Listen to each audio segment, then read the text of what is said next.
Assalamualaikum warahmatullahi wabarakatuh. Teman-teman, kembali lagi di channel YouTube saya, Khairun Imam. Gimana nih kabar kalian? Semoga kita semua selalu diberi kesehatan, kemudahan, dan juga limpahan rezeki dari Yang Maha Kuasa, teman-teman ya. Nah, di video kali ini kita akan menyaksikan sebuah tayangan yang sangat menarik dan juga sangat-sangat luar biasa. Di mana salah satu tersangka klaster kedua kasus ijazah Pak Jokowi yang bernama Roy Suryo lagi-lagi dibabat habis, bahkan sampai dipermalukan oleh Bung Andi Aswan ketika mereka berdua berhadapan dalam sebuah debat diskusi di salah satu stasiun TV. Ini debatnya mengenai RJ dari Rismon, keilmuan Roy Suryo, dan juga mengenai rencana P21 ataupun analisis P21 berkas perkara Roy Suryo dan kawan-kawan di Kejaksaan, yang konon kabarnya di akhir Maret nanti sudah akan dilaksanakan sidangnya. Nah, ini analisis dari kuasa hukum Pak Jokowi karena ya melihat rentan waktunya tidak banyak, teman-teman ya.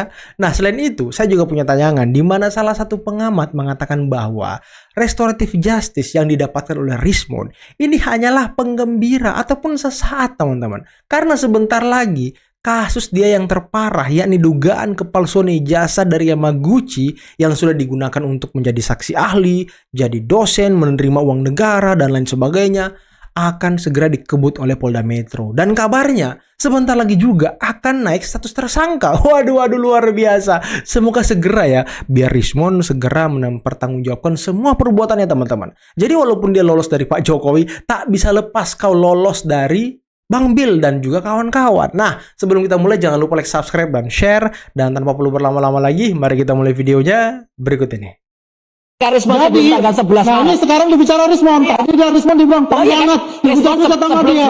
Ini nggak konsisten berarti kan? Setelah 11 Berarti dia nggak konsisten. Yang selama ini dia katakan bergantung kepada siapa? Bergantung kepada Rismon. Enggak.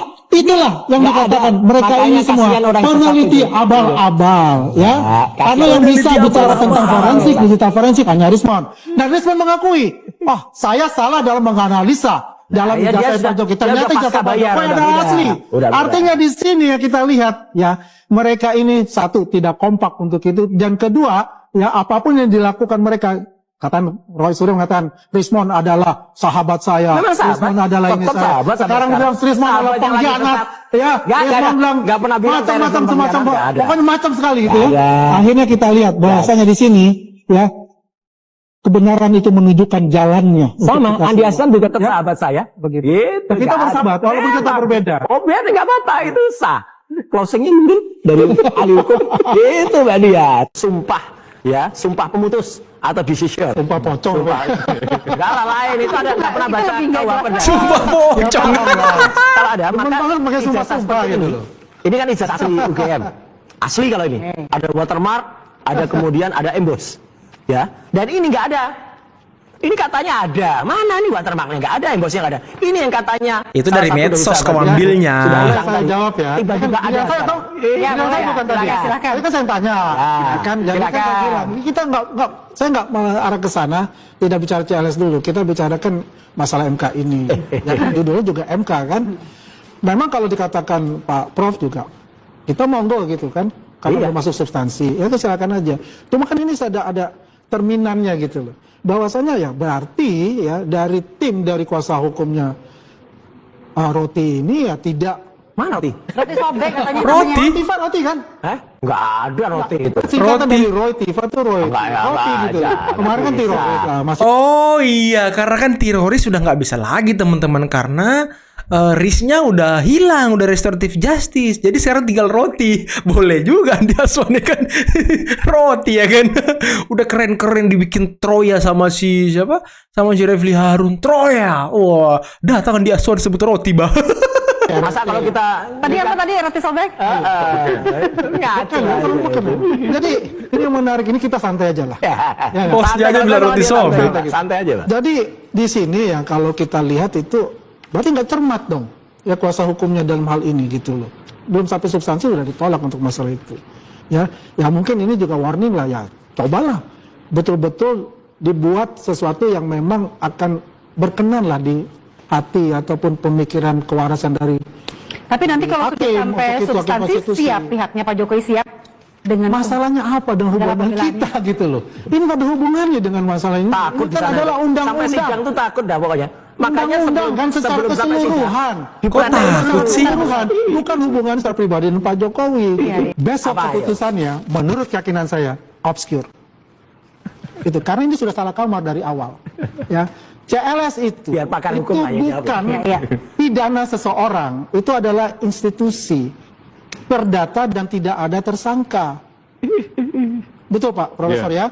Jadi itu utamanya institusi, bukan sosok seorang Pak Jokowi. Di situ ada 3 institusi, ada UGM, ada kepolisian, ada KPU, ya kan? Kalau mereka terus ingin menanyakan Pak Jokowi harus hadir, ini mereka membuat jebakan Batman. Ya, ini menjebak untuk itu dan menggiring opini jebakan publik Batman. untuk percaya kepada mereka bahwa ini sidang sebetulnya. Iyalah, lu kok Padahal itu bukan. Itu adalah sidang untuk institusi kebijakan dari institusi. Nyatanya saksi-saksinya Kan seperti hadir. itu. Nyatanya Kan segitu. ada Kalau teman-teman ditanya KKN UGM, jelas hadir. hadir. Karena kan Nah, UGM yang berperkara. iyalah. KPU, Jokowi KPU juga hadir karena hadir. KPU yang berperkara. Jokowi juga Apakah pihak. Jokowi? Tidak seorang. Jokowi ada Ah, seseorang, gimana bukan sih? institusi. Nggak baca. Inilah yang selalu dijalankan oleh mereka ini untuk menggiring Terdiam jebakan Roy Batman Suryo itu. loh. Cuma bisa ketawa-ketawa dia. Pencerahan kepada masyarakat ini perlu kita jelaskan kepada masyarakat. Sidang sesungguhnya nanti adalah yang berhubungan langsung dengan Pak Jokowi, yaitu sidang Betul. pidana nanti. Betul. Ya, Ada yang hubungannya sedang di jasa sekarang itu. itu Jangan sudah tertipu masuk ke itu. kejaksaan untuk diteliti kembali akan menjadi P21. semakin melebar ke situ. Padahal kita kan ngomongin soal ini ya, petitum sama Karena CLS, makanya saya harus memberikan penjelasan kepada masyarakat apa sih CLS itu. Betul, Karena betul, sudah dibelokkan artinya ada pengadilan untuk Artinya Pak ada yang Jokowi. takut masuk Salah ke besar itu. persidangan. Nah, itu aja. Ya, kita ke Pak Supardi dulu. Kita semua sama lah. Di mata hukum semua sama. Monggo Pak Wardi. Baik, kita ini kembali ke Dan RJ ini adalah hanya diberikan kepada Bang Rismon. I'm so sorry Bang Rismon, abang hanya dikasih obat penenang saja. Bukan tuntas ini. Obat penenang. Karena ya kan? dia punya multi kejahatan lain, Bang. Sekarang, Dokjo ingin tanya ke kalian semua. Apakah menurut kalian maaf dari Pak Jokowi itu tanda kesabaran tanpa lawan? Atau justru pintu masuk buat membongkar semua dosa akademik Rismon yang selama ini tersembunyi? Kalian tahu cara paling cepat berubah dari singa menjadi kelinci? Ternyata bukan lewat sulap, tapi lewat laporan polisi dan sebuah parsel. Dokjo melihat ada yang sangat lucu dari drama Rismon Sianipar belakangan ini. Bayangkan, selama 700 hari lebih, dia mengaum seperti singa di media sosial, menuding ijazah Presiden Jokowi 1000% palsu. Tapi begitu dilaporkan ke Polda Metro Jaya tanggal 13 Februari, taringnya mendadak rontok. Inilah logika Taringnya terbalik yang mendadak pertama. rontok, ya kan? Jadi ada dua yang diduga, satu email dari kampusnya, kedua adalah teman-teman yang datang ke sana. Ya. Semenjak itulah drop. Nggak berkutik. Suara menurun. Ya, Rismon yang dulu gagah berani menantang polisi dengan tuntutan 16 triliun rupiah, sekarang justru mengeong minta maaf, minta RJ, restoratif justice. Katanya sih, setelah meneliti lagi, ternyata ijazahnya asli. Ajaib sekali ya penelitiannya. Begitu ada tim Joshua Sinambela terbang ke Jepang, kesaktian argumen Rismon langsung luntur. Tapi tunggu, ini bagian yang paling gila. Ternyata ada dugaan surat kematian yang dibuat seolah-olah Rismon sudah mati. Untuk apa? Diduga untuk menghindari ganti rugi beasiswa dari pemerintah Jepang. Logika terbaliknya, kalau mau hidup enak, ya harus pura-pura mati dulu. Luar biasa. Pakar hukum Azmi Syahputra bahkan bilang kalau RJ ini cuma obat penenang. Kasus Rismon ini berlapis-lapis. Ada dugaan sumpah palsu di sidang Jessica Wongso, hingga kasus dana negara di Universitas Mataram. Tidak bisa tuntas hanya dengan parsel lebaran. kasusnya, ya kan? ya. Pada waktu dia sidang pada kasus Jessica, dia ada dalam sumpah dan menggunakan gelar doktor. Ya. Itu satu. Kedua, waktu dia menjabat sebagai dosen di Universitas Mataram dan itu menggunakan keuangan negara, tindak pidana Jadi korupsi. Wow, Sekarang, tindak pidana Dokjo ingin korupsi. tanya ke kalian semua. Apakah menurut kalian maaf dari Pak Jokowi itu tanda kesabaran tanpa lawan? Atau justru pintu masuk buat membongkar semua dosa akademik Rismon yang selama ini tersembunyi? Coba tulis di kolom komentar. Kalian tim maafkan saja? Atau tim seret ke pengadilan? Seret ke Jangan lupa pengadilan. share video ini, biar Seret makin ke banyak orang yang pengadilan. sadar betapa ajaibnya logika di negeri ini. Saya Seret Dokjo, pokoknya. salam logika terbalik. Jangan kasih lolos Rismon ini, seret. Kurang rapi mainnya. Nggak punya modal dia untuk Guys, kita Nggak punya menunjukkan modal. data-data ijazahnya Rismond ke salah satu mahasiswa Yamaguchi, Bu Fitri. Beliau kaget ternyata ada beberapa hal yang bermasalah gitu. Kapit mau nanya, kalau di sini mahasiswa wajibkah mendengarkan sensei pakai bahasa Jepang atau ada bahasa Inggrisnya? Kuliah di sini sebenarnya. Kuliah di sini sebetulnya memang menyediakan kuliah berbahasa Jepang, bahasa Inggris. Oke.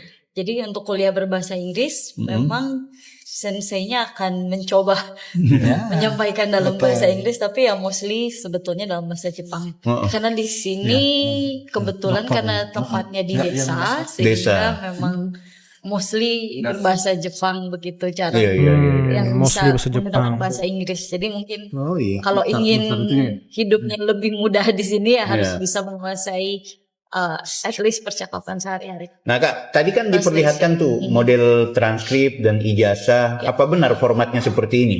Kayak ada tipe, ada Masalahnya kalau untuk transkrip saya hanya bisa menjawab untuk transkrip Nah, sepertinya. transkrip gimana? Kalau untuk transkrip saya memang tidak menerima dengan format seperti ini sampai saat ini. Oke.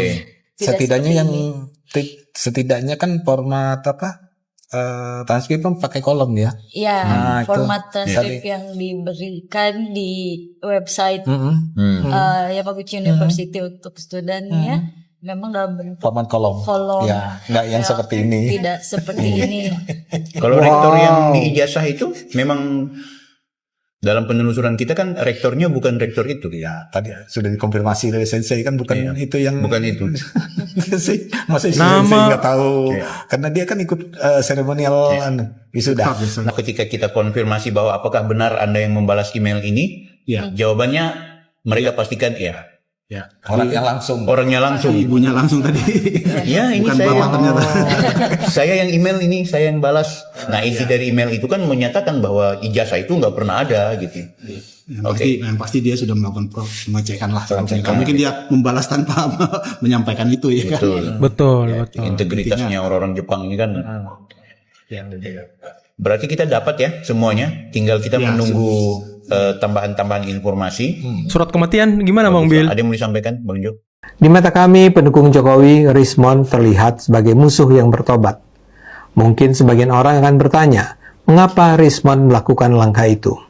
Apa karena sekarang dia sadar bahwa bukti yang dimilikinya tidak cukup kuat? Atau karena sekarang dia sadar bahwa sebenarnya dia memang salah mengira bahwa ijazah Jokowi palsu? Saya duga bukan itu. Saya duga, bahkan saya percaya, Rismond tahu bahwa ijazah Jokowi itu asli. Kalau dia pernah mengira ijazah Jokowi palsu, itu mungkin hanya dirasakannya di masa-masa awal.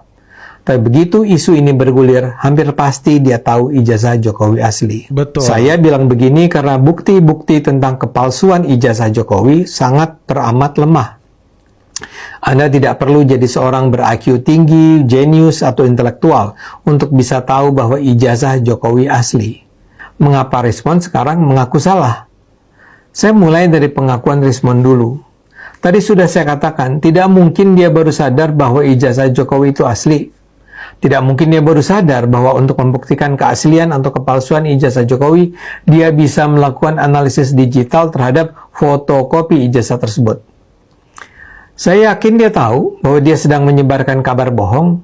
Pertanyaannya, tujuannya apa? Kenapa dia menyebarkan tuduhan bohong untuk menjatuhkan nama baik Jokowi?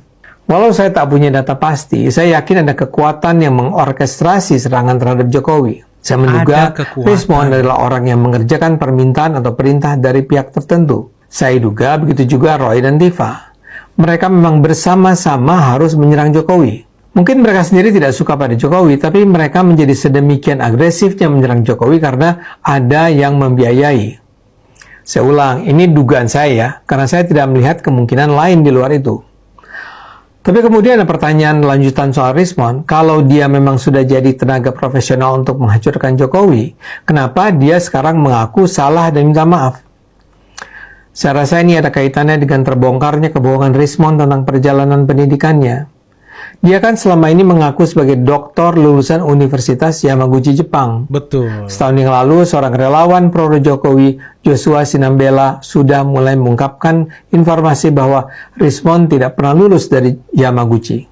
Jadi wisatawan yang datang ke Masjid MBZ di Solo, yang dulu dibangun dari bantuan Uni Emirat Arab, itu kemudian mereka didatangi atau didekati lah ya oleh semacam tour guide yang mereka ternyata juga beberapa diantaranya adalah timnya Jokowi dulu ya awal-awal. Kemudian ditawari gitu, mau nggak paket wisata ke rumah Pak Jokowi gitu datang ke rumah. Ada tuh di Bocoralo tuh ada berita yang perlu saya luruskan di sini.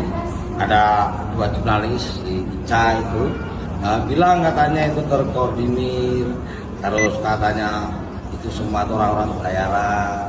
Itu harus saya luruskan di sini bahwa tidak pernah ada yang namanya orang-orang bayaran. Masyarakat ke situ itu karena memang Pak Jokowi sendiri yang welcome. Dan ingat, bukan cuma Pak Jokowi loh sebagai mantan presiden yang banyak dikunjungi masyarakat. Karena presiden sebelumnya pun juga sama. Namun yang sebelumnya tertutup, Pak Jokowi welcome. Ada lagi tentang berita dikoordinir dari Masjid As-Sayyid. Jadi itu asal muasalnya saya cuma meluruskan. Karena Masjid As-Sayyid itu tempat wisata religi yang secara otomatis kan ada kaitan dengan Pak Jokowi. Maka ketika mereka itu bertanya kepada rekan-rekan kita parkir rumah Pak Jokowi atau tidak, boleh dikunjungi enggak? Ya, jadi kan diarahkan salahnya di mana? Sekalian berarti menyayangkan ya seorang jurnalis yang dianggap senior kayak Inca dan siapa satunya itu bilang katanya itu dikoordinir lah, dikasih kaos lah, terus digiring lah, itu kata-kata yang tidak bagus. Anda itu jurnalis yang handal, tolong pakai diksi atau narasi yang bagus. Anda nggak tahu sebenarnya itu sebenarnya sumber berita Anda tuh dari alam gaib atau gimana, saya nggak ngerti. Saya di sini tidak sumber berita alam gaib, tapi saya warga Solo merasa terusik juga karena dengan adanya berita-berita itu menyudutkan kami juga. Pak Jokowi itu terlalu ramah, mohon maaf. Ada katanya pas pamernya juga ketat, di situ diatur, pas harus dititipkan, terus nggak boleh bertanya-tanya, harus cuma foto aja. Itu udah lebih bagus, bos. Iya, betul. Jadi kalau Karena kan banyak yang ngantri. Anda terbiasa untuk orang-orang besar kan harusnya tahu aturan. Ya memang aturannya begitu. Untuk kalau keamanan itu, kan. Justru apa ya? Yang paling humble, paling memanusiakan masyarakat ya tempat Pak Jokowi. Pak Jokowi. Rekan-rekan kita dari Pak Pampret juga hampir pernah apa sih? Coba aja jalan ke Cikeas sana. Ya itu betul. Saya menanggapi itu adalah isu-isu yang dilimparkan orang-orang bayaran dan saya menyatakan orang-orang bayaran dari majalah tertentu itu nggak adil lah.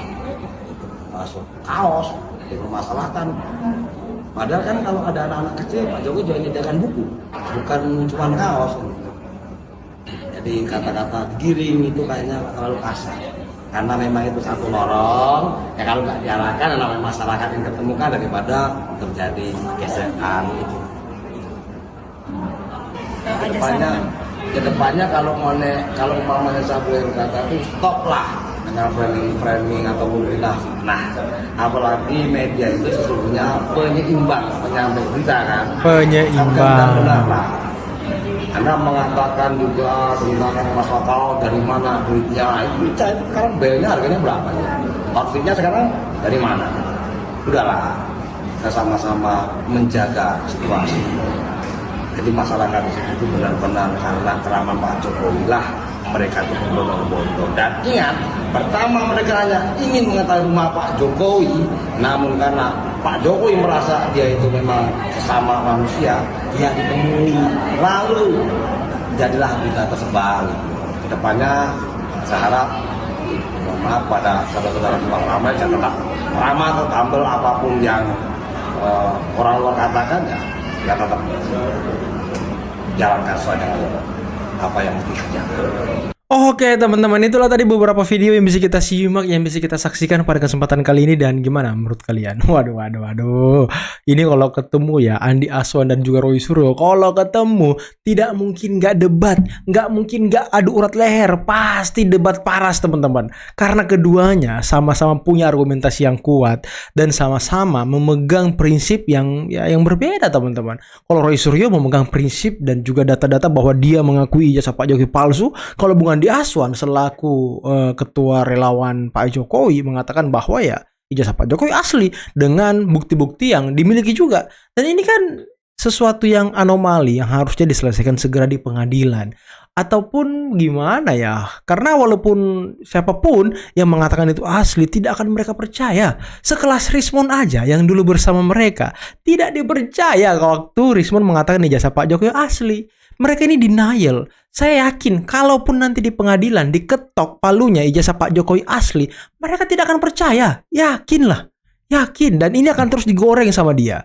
Ya, tapi walaupun seperti itu kan Pak Jokowi sudah punya ketetapan hukum gitu ya kan, kalau nanti diketuk di pengadilan ijazah beliau asli. Jadi kita lebih gampang mengkanter mereka. Apapun yang mereka katakan ya ini sudah diketok di pengadilan. Kan si Roy Suryo kemarin mengatakan bahwa ketika diinterupsi ya ini mengenai ijazah Rismond, kata Roy Suryo itu tidak bisa dibilang palsu kalau belum ada ketetapan pengadilan.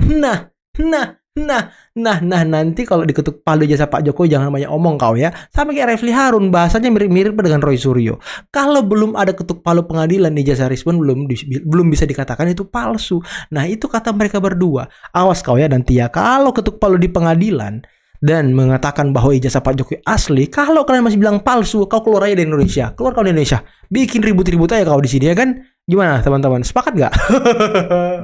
Nah tadi RJ Rismond hanyalah hiburan, hanyalah obat penenang karena kasus sebenarnya ada sama Bang Bil, ada di pelaporan Bang Bil mengenai dugaan kepalsuan ijazah Rismond. Dan kata penasihat hukum tadi, kata ahli hukum tadi, ada dua yang akan menjerat Rismond. Sumpah palsu di pengadilan, dan yang kedua tindak pidana korupsi karena dia menggunakan ijazahnya untuk menjadi dosen dan dia mendapatkan gaji petunjangan gitu, pokoknya itulah. Nah ini katanya masuk tindak pidana korupsi, TPK, tindak pidana korupsi, TPK, tindak pidana korupsi. Waduh, selesai mon. Dan tadi Bang Bil sudah ketemu dengan salah satu mahasiswa juga PPI Jepang yang berkuliah di Yamaguchi, dan dia melihat transkrip nilai Rismond tidak sama dengan transkrip nilai yang dia terima yang ada di website dari Yamaguchi. Waduh, apa ini? Dan sudah dikonfirmasi yang membalas email Joshua Sinambelda dan Roni Teguh itu staf dari Yamaguchi juga yang mengatakan bahwa ijazah itu tidak pernah dikeluarkan oleh Yamaguchi. Waduh, selesai kawan. Sebentar lagi kau maju oren mon. Oke lah, mungkin cukup sekian dulu video kali ini. Jangan lupa like, subscribe dan share videonya. Akhir kata billahi taufiq wal hidayah. Assalamualaikum warahmatullahi wabarakatuh. Bye bye.